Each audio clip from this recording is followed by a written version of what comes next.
भाद्रपद कृष्ण अष्टमी को श्री कृष्ण जन्माष्टमी कहते हैं, क्योंकि यह दिन भगवान श्री कृष्ण का जन्म दिवस मनाया जाता है।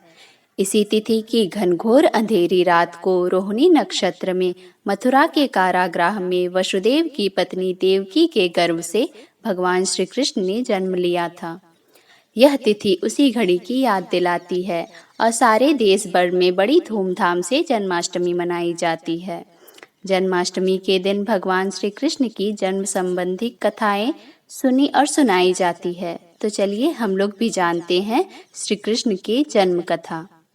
द्वापर युग में भोजवंशी राजा उग्रसेन मथुरा में राज्य करता था।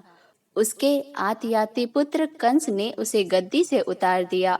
कंस की एक बहन देवकी थी, जिसका विवाह वसुदेव नामक यदुवंशी सरदार से हुआ था।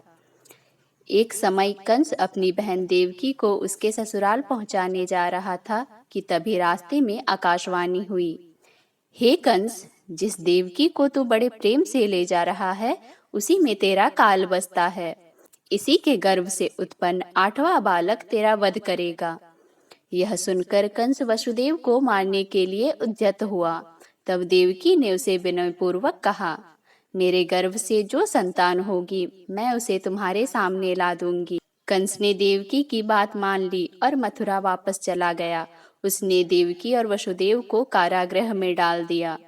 वसुदेव देवकी के एक एक करके 7 बच्चे हुए और सातों को जन्म लेते ही कंस ने मार डाला।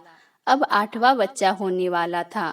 कारागृह में उन पर कड़े पहरे डाल दिए गए। जिस कारागृह में देवकी और वसुदेव कैद थे, उसमें अचानक प्रकाश हुआ और उनके सामने शंख चक्र गदा पद्म धारण किए हुए चतुर्भुज भगवान प्रकट हुए।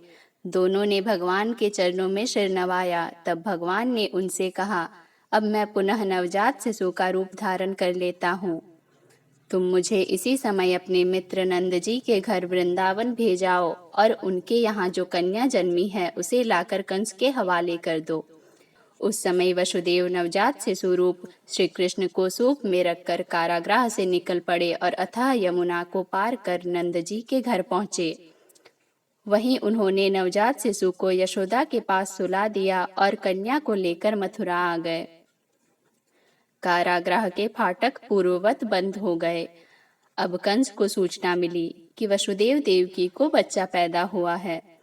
उसने बंदी गृह में जाकर देवकी के हाथ से नवजात कन्या को छीनकर पृथ्वी पर पटक देना चाहा, परंतु वह कन्या आकाश में उड़ गई और वहां से कहने लगी, अरे मूर्ख, मुझे मारने से क्या होगा?